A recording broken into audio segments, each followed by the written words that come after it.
Bismillah, nous demandons ta miséricorde et ta sagesse, ô Seigneur.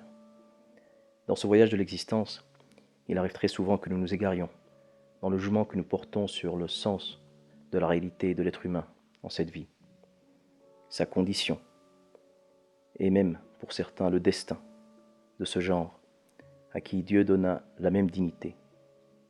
Et il dit, certainement nous avons donné à l'enfant d'Adam sa dignité. Dans la tradition abrahamique, en général, et mohammadienne en particulier, nous avons bien sûr une définition spécifique de l'être humain et des éléments qui le composent. Le premier élément est bien sûr le corps, évident, apparent, ce qui le lie à cette matérialité et au monde physique. Ensuite, ce que nous appelons an-nafs, ou esprit charnel. Et c'est ce qui se lie au corps en relation avec ses instincts et ses passions. Ensuite, bien sûr, ce qui a élevé l'être humain dans sa réalité, la raison. Certains sages appellent d'ailleurs l'être humain l'animal rationnel. Et enfin, l'âme. L'âme qui intègre cet intellect qui est lui lié au sens et qui lui permet donc de lire l'univers à travers ce qu'il reçoit d'informations.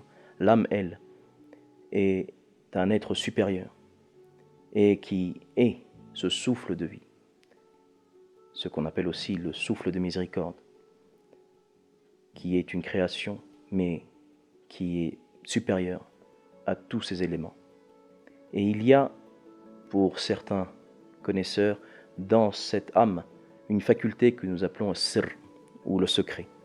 Le secret est cette faculté dans l'être humain, ou dans l'âme spécifiquement, de pouvoir recevoir l'inspiration, cette inspiration supérieure, l'inspiration divine.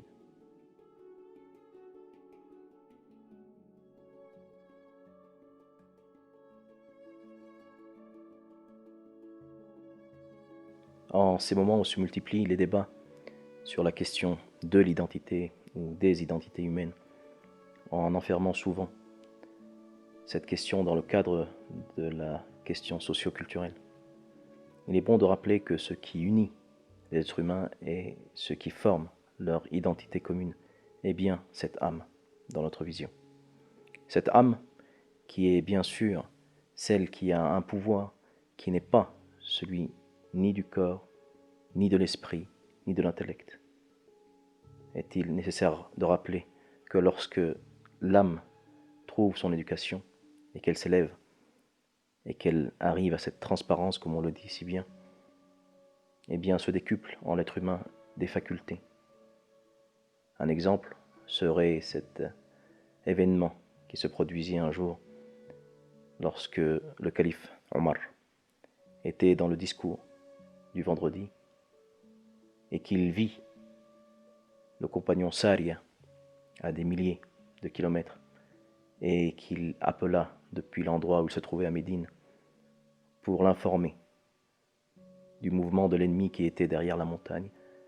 Et il cria « Saria, Saria » la montagne, la montagne. Et lorsque revint le contingent, Saria témoigna qu'il avait entendu la voix du calife Omar dans ces contrées éloignées. Cela peut paraître, pour les gens que nous sommes actuellement, éloignés du sens de l'âme, quelque chose d'incroyable. Et pourtant, il y a beaucoup plus incroyable que cela dans les facultés de l'âme. La faculté, bien sûr, par excellence, est bien sûr son éternité. Le fait qu'elle passe de cette dimension terrénale à la dimension d'une autre vie, d'une vie éternelle, où elle connaîtra bien sûr sa récompense, que ce soit dans le bien ou dans le mal. Donc, il serait très important de revenir, si nous voulons comprendre le sens réel de l'humain, à l'étude de ses facultés de l'âme et de comment la purifier, comment l'éduquer et comment mieux la comprendre. Et comme le dit l'imam Ali, lorsque parfois nous diminuons le sens de cette vérité qui est en nous, cette vérité invisible et pourtant là, Il dit,